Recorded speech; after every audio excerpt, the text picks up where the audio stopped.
I'll be happy enough for both of us," said my sister, who stole John from me. She sent me an invitation to her wedding with John, trying to show off, but "Mom and I will go," I said. "We'll show her a real spectacle." Normally, my parents are kind and rarely angry, but it seems they've had enough of my sister's wrongdoing. Attending the wedding with a fearsome smile, the ceremony turned into a nightmare, not a celebration. My name is Hannah Turner, I'm 24 years old. I work as an illustrator. I'm newly married, not even a year into marriage, and my relationship with my husband John is strong. We met through a friend and didn't take long to start dating, and he proposed at a restaurant with a beautiful night view.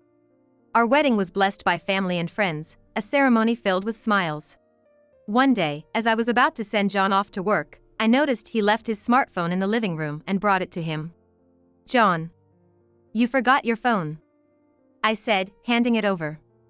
He took it, slightly panicked. "Thanks. That really helps. See you later."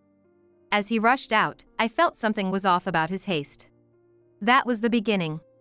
After that, John started to carry his smartphone with him at all times, even at home. Suspicious, but I couldn't believe John would cheat, right?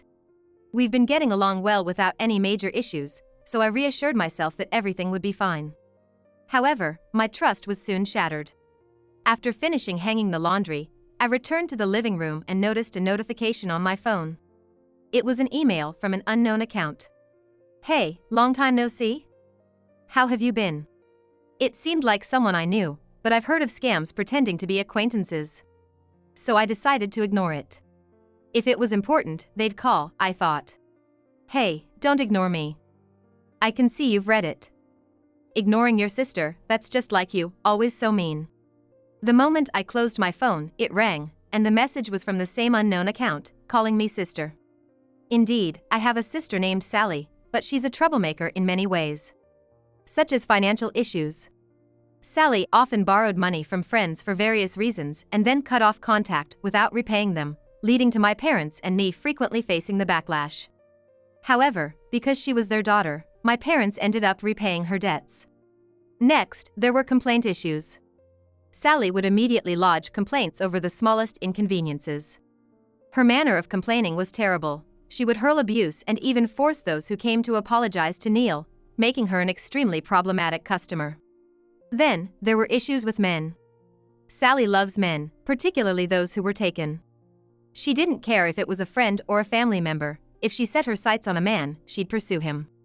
Indeed, this caused friction with friends, and the fallout often landed on my and my parents' doorstep. It's because of her behavior that I wanted nothing to do with Sally, and we had been out of touch since she left home. But there was the word sister in the smartphone message. If it was really her, I had a bad feeling and hesitated to reply, deciding to leave it be. Whether it was Sally or some imposter claiming to be my sister, I wanted no part of it. However, my phone kept pinging annoyingly until I decided to open it to block the sender. What I found was shocking.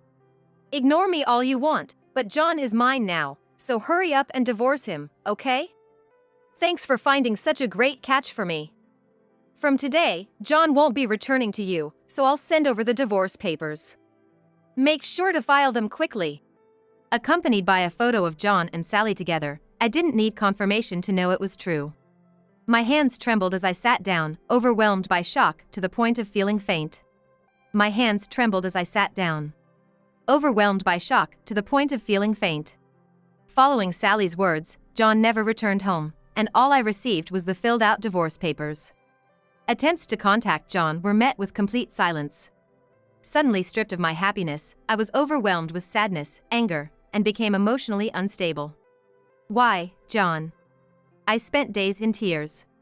After a few days of calming down, I decided to contact Sally. "What's your intention? Let me talk to John. You've been ignoring me all this time, and now you contact me without even a hello or apology. What's your intention? Excuse me? You're the one who should be apologizing. Just send John back here for now." "No way. He doesn't want to come back. He says he loves me far more than he ever loved you. And why should I apologize?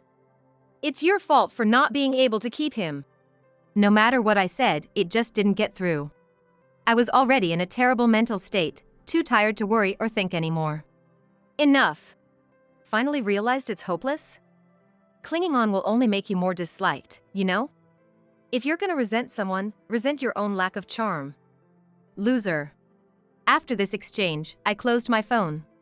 I was done dealing with Sally and had lost all affection for John, who had chosen her. Before I knew it, I had signed the divorce papers. And just like that, my once happy marriage came to an end. My life became a mess after that. Perhaps due to the severe mental damage, I struggled to eat, feeling more exhausted than usual. I looked so haggard that my coworkers were worried, and though I tried to assure them with a smile, it seemed my body and mind were reaching their limits. Eventually, I collapsed at work. Waking up in the emergency room, I found my parents and a close coworker by my side. Hannah. Can you recognize me? Hannah. Hearing their voices brought me back to full consciousness. Looking around, I realized I was in a hospital, recalling my last memory. Ah. I collapsed, didn't I? My dad let out a sigh of relief. We were shocked when the hospital called. Aren't you overworking yourself? He suggested, but I knew the real reason. It was the stress from John and Sally. Maybe. I muttered, and my mom quickly pressed the nurse call button to summon a doctor. After being examined, they decided to keep me in the hospital for observation. Are you eating properly? Getting enough rest? My dad bombarded me with questions, worried. While I assured him I was okay, my mom asked him to buy some drinks and anything I might be able to eat. He agreed and left the room. Hey, Hannah, something's up, isn't it? I thought so too. You've looked worn out lately, and this has never happened before. Women are said to have keen intuition, and it seemed to be true. I sighed and told them both about everything that had happened. I found myself crying in the middle of explaining, realizing I had reached my limit without even knowing it. I thought I was okay with it all, but turns out I really don't understand myself. As I forced a laugh, my mom squeezed my hand tightly. I had no idea all this was happening. Why didn't you tell us sooner? It's the first I've heard about the divorce. Sorry to say this in front of you, Mom, but is Sally out of her mind? I can't believe it.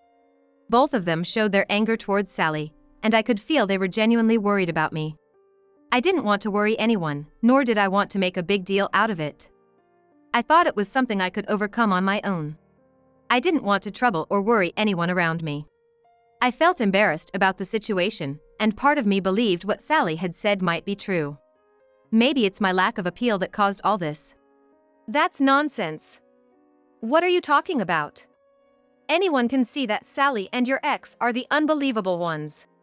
Natalie is right. You did nothing wrong. To think you were suffering all alone.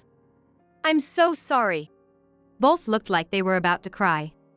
I regretted not relying on those around me more. My mom suggested I come back home for a while, considering my mental and physical state. And after the doctor also recommended rest, Natalie took care of the paperwork at work with my medical certificate. When my dad returned with drinks and heard about me resting at home, he immediately said I should come back. Later, Natalie managed to explain everything to my work, and HR told me, "You've got plenty of paid time off saved up, so take your time off to rest." After thanking Natalie, she told me she'd do whatever she could and that I should lean on her anytime. Over the next few days, I stayed at my parents' house. Natalie occasionally visited, and I could tell my mind and body were gradually recovering. I realized that bottling things up really isn't good. Today, Natalie visited again, and as we were enjoying cake prepared by my mom, my phone rang. Curious, I opened it and my heart raced. Hey there. How are you doing? Thought you might be wondering about us, so I decided to reach out. It was Sally, who I hadn't spoken to since the fallout. I regretted letting my guard down and checking my phone. Natalie noticed the change in my expression. What's wrong? Are you okay? Yeah. I'm fine. I replied, but it was clear something was off. Natalie asked if she could see my phone. I didn't want to worry her, but I had just realized that bottling things up wasn't good, so I nodded and handed her my phone. Natalie looked puzzled as she read the message. What's this? Is she picking a fight? This is Sally, right? I nodded in response, and Natalie closed the phone. Just ignore it. Actually, let's block her. No point in dealing with someone like this, she suggested, and I agreed, opening my phone to block Sally. Just then, another message from Sally came in. We've been living together smoothly since then. And guess what? I got pregnant. You might be thinking, already? But nope, John and I started our relationship 6 months ago. The word pregnant made time stop for me. We had been trying to conceive during our marriage. It would be great if we could be blessed with our baby soon, we used to say, making this message cut me deep. Tears started flowing, and Natalie, seeing me cry, took the phone from my hand. And after reading the message, she yelled, "What? I can't believe this. I'm so mad I could explode. We should sue them." Suing was something I had considered when I first received the message. But now, I didn't have the energy or will to pursue it. I just don't want to deal with this anymore. I muttered, and Natalie calmed down. Sorry. I got too emotional. You're right. It's best not to get involved. Natalie's comforting back rub felt so kind, and I cried a bit more. Then, my mom came into the living room, having seen what happened. Hey, Hannah. Actually, I haven't told your dad about this yet. I understood what that meant. Knowing this would infuriate my dad. But I think it's time we told him.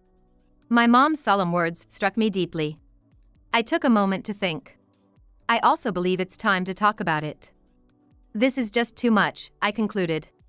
Natalie's words convinced me too, so I decided to let my mom talk to him. My mom said she would talk about it, so I decided to leave it to her. After Natalie went home and it got dark, my dad returned from work.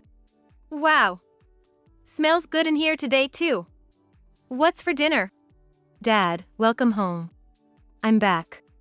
According to Mom, Dad has been in a better mood since I came back home. Dad's usually not one to be in a bad mood, but he seems happy every day, and Mom told me how glad she was that I came back.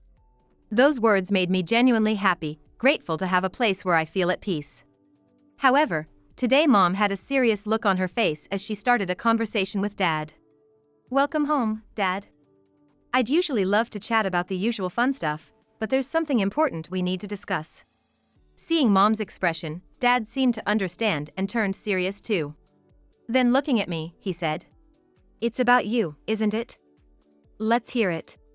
Dad's face was kind, and just looking at him almost made me cry. After explaining everything to Dad, his expression was calm but carried an air of anger, almost frightening. I see. Hannah, for now, don't block her yet. Huh? You don't have to read the messages. But wait on blocking her, Dad advised, and I nodded. Understanding he must have his reasons. Mom tends to accept Dad's opinions in situations like this. For now, Hannah, don't block Sally, and if she contacts you, just don't read it. It might be good to let Natalie know too. Understood. Thanks for telling us. Hannah, you're okay. You've got your dad and Mom here for you. And Natalie too. Dad and Mom's kind words and smiles made me so happy I ended up crying with relief. Seeing this, both my parents laughed. My heart felt incredibly warm. That night, I told Natalie, and she said, "It's great you have such supportive parents. And you've got me too." I looked up at the night sky, truly feeling it. After further discussions, I decided to move back home. Moving meant returning to my parents' house. Since the office is within commuting distance from their home, Natalie suggested it might be better for my mental health than staying in a house filled with bad memories. The rental contract was in my name, so I took care of the cancellation and sent John's belongings to his parents' house. On the day of the move, I also took care of the mail forwarding at the post office and successfully completed the move. I said goodbye to the landlord with a smile, able to leave on good terms. So, I started living at my parents' house again and successfully returned to work. My colleagues were very worried, but I could now answer them with a genuine smile, saying I'm okay. My boss also told me not to overdo it, making me realize once again what a great workplace I have. A few months later, I'm home. As I got home, my mom greeted me with a serious face. Welcome back, Hannah. There's something we need to talk about. Come to the living room as soon as you've changed. Oh, okay. Understood. I predicted something was up from my mom's serious expression. I changed into my casual clothes and went to the living room, where my parents were sitting with a puzzled look over a letter. I hesitantly took a seat in front of them and saw the letter placed before me. An invitation. I muttered, and Dad said, yes. It appeared to be a wedding invitation, but what could be the problem with it? Can I see it? Yes, you can. I took the invitation in my hand. The sender was, unbelievably, Sally and John. What? My voice escaped me in shock. You filed a forwarding address because you moved, right? This was sent to your house. That's right. No wonder both their faces looked grim. However, surprisingly, I felt calm. If this had happened before, I would have definitely been shocked, but now, I just felt disdained. Are you okay? My mom asked, concerned. Dad was also looking at me. Somehow, I'm much better than I thought I'd be. Seeing this, I can only feel disdain. Though, I do wonder how far they want to demean me. Right. Even if she's my daughter, this is beyond what I can tolerate. I'm glad Hannah isn't as shocked as we feared.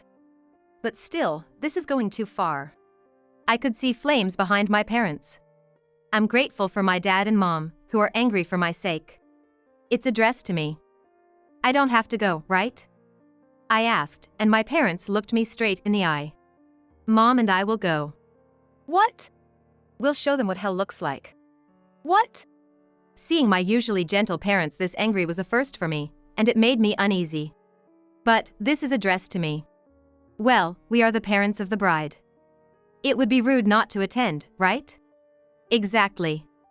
Our daughter's wedding, looking forward to it, Mom. Yes, really.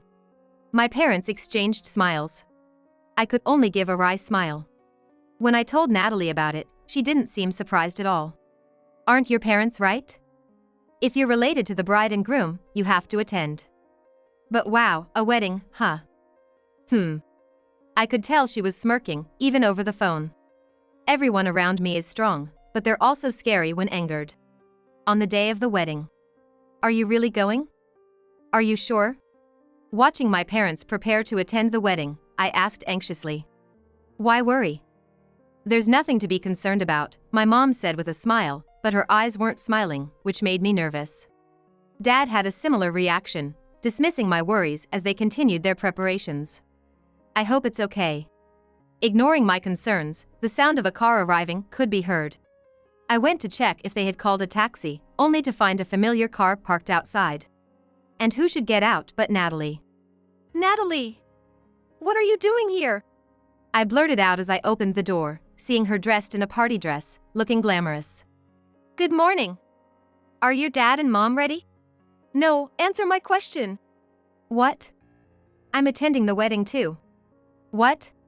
I was shocked by Natalie's statement when my parents came out of the house.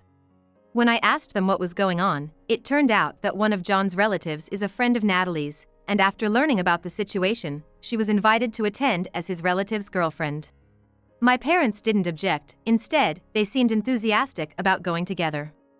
As I wondered what they were thinking, Natalie said, I can't just stay quiet after what happened to Hannah. You understand, right? Though I was anxious, I agreed. Then my parents and Natalie left for the venue in the same car. I felt maybe I should go too, but Natalie seemed to read my mind and said, if you want to see, I can show you through a video call. I decided to stay home and rely on them. Curiosity got the better of me, so I contacted Natalie for a video call. Upon arriving at the venue, my parents and Natalie went to the reception. Natalie was listed thanks to John's relatives' arrangement, but my parents weren't on the guest list since they weren't invited. The receptionist went to confirm their names, and then Sally appeared. Sally was surprised to see my parents and couldn't hide her confusion. Why are you here? Why? We're the parents, it's natural for us to come. There was some mistake, and we didn't receive an invitation, my parents said, which made Sally force a smile. The invitation was meant for Hannah. Yes, we were surprised when Hannah told us. We had no idea about the wedding. Since Hannah couldn't make it today because of work, we came instead.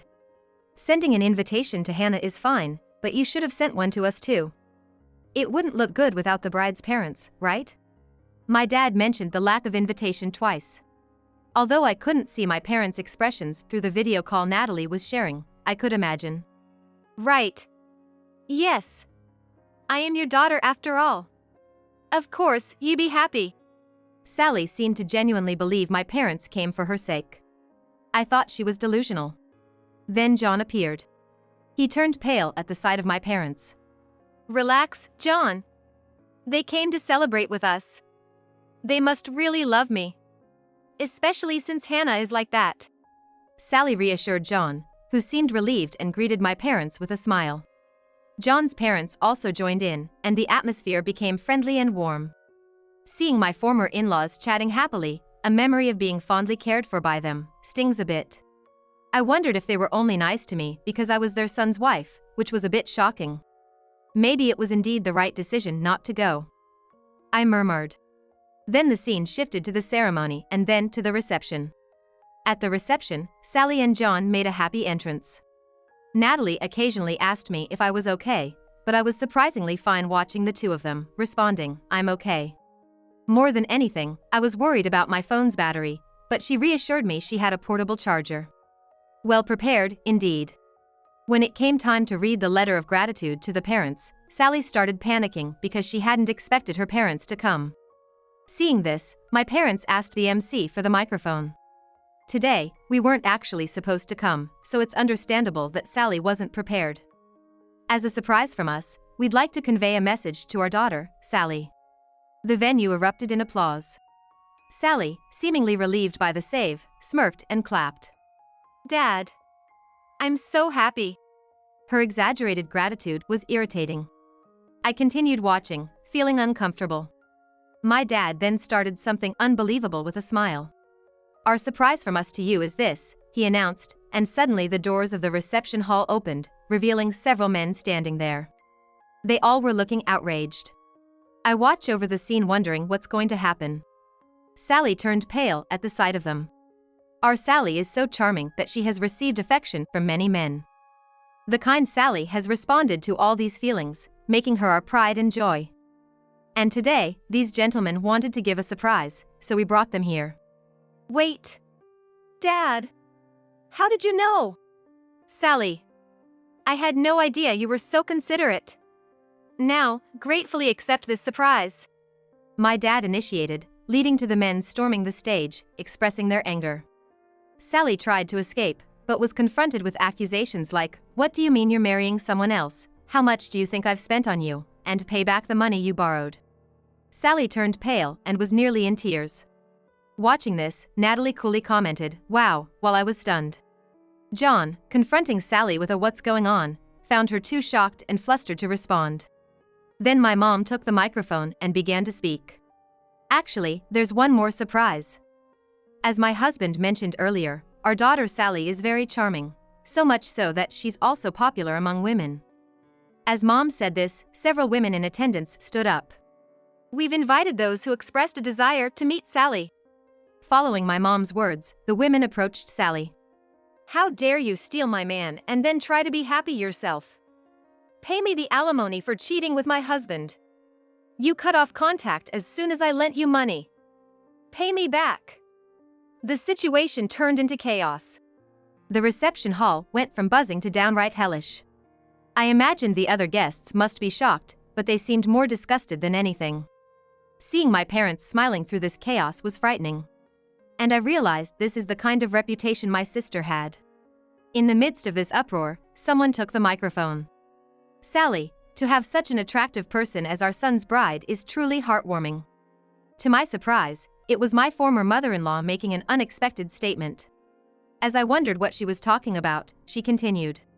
It might not compare to the wonderful surprise prepared by Sally's parents, but we also have a surprise for you.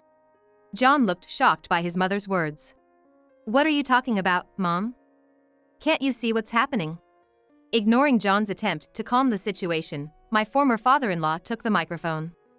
First, we'd like to thank Mr. and Mrs. Sally's parents for such an appropriate surprise. Actually, I run a business, and we've decided to remove John from his successor position. This is our surprise for you. What? What? Sally and John were astonished.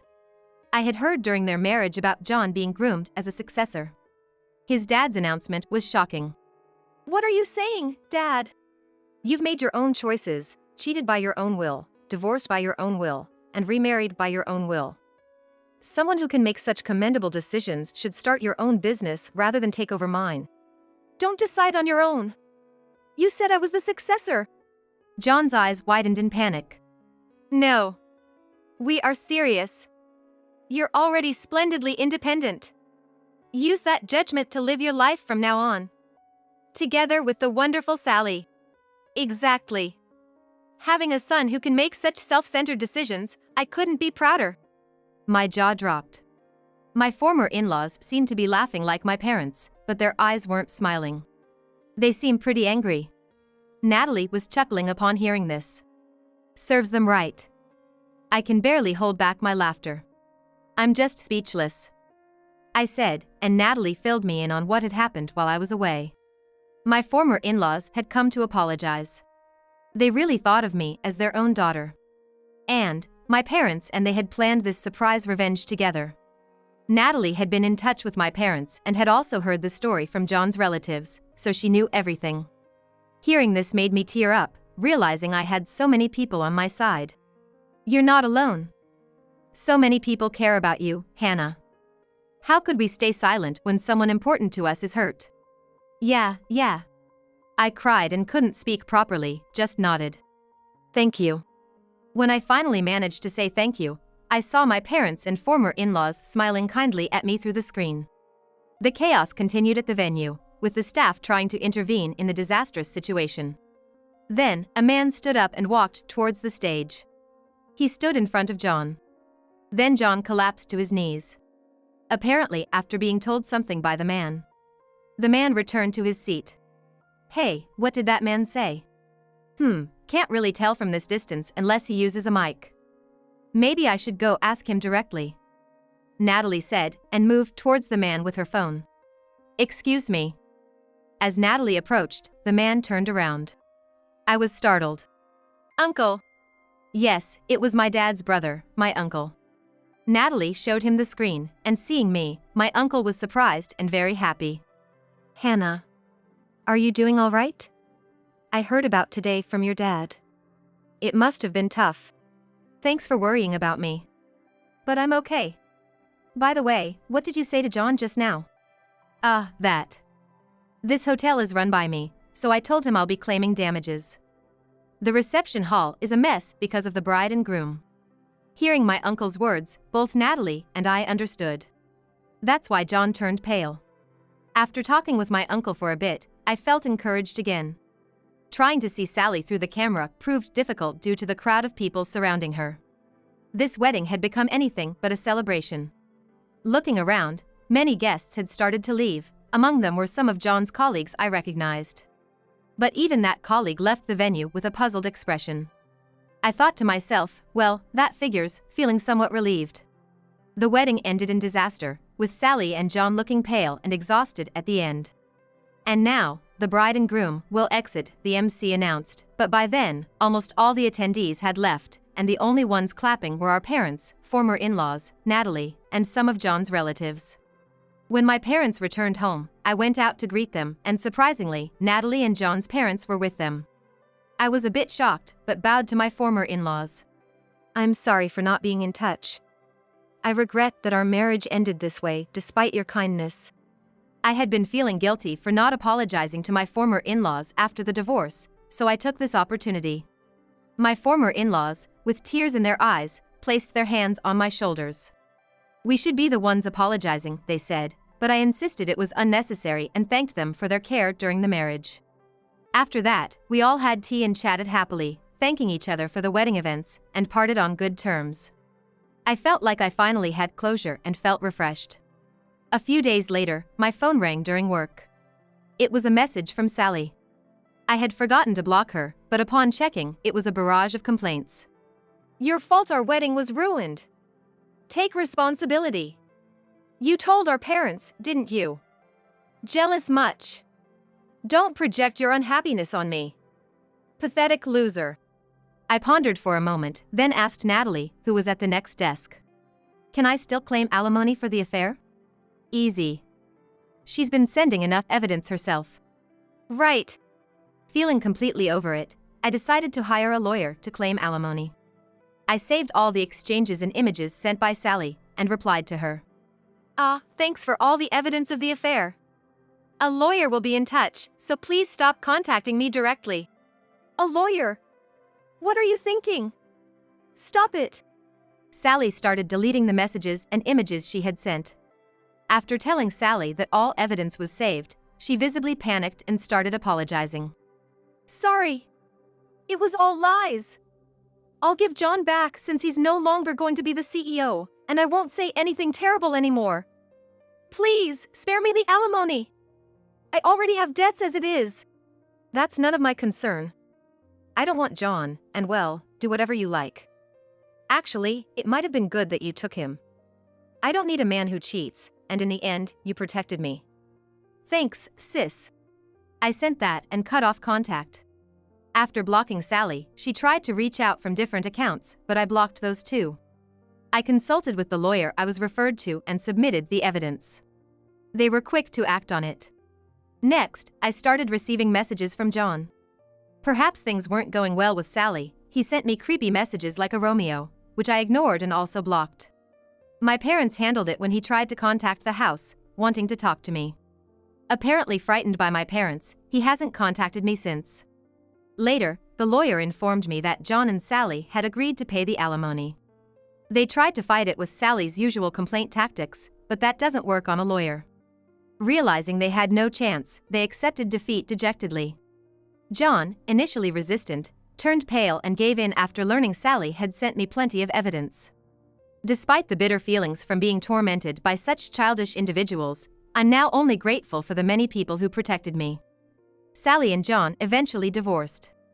Sally, having no one to rely on, contacted our house once, but my parents made an estrangement declaration. It said that she hung up the phone while crying. John, rumored about the wedding at work, found it uncomfortable and resigned. Unable to return home, he's now surviving on part-time jobs. As for me, I received a promotion at work due to high performance. I started a relationship with someone I met in my new department, looking towards the future. Natalie also hit it off with one of John's relatives, and we often share our love stories. Next month, as a celebration, my parents, Natalie, and even my former in-laws are planning a hot springs trip together. After hitting rock bottom, I feel happier than before.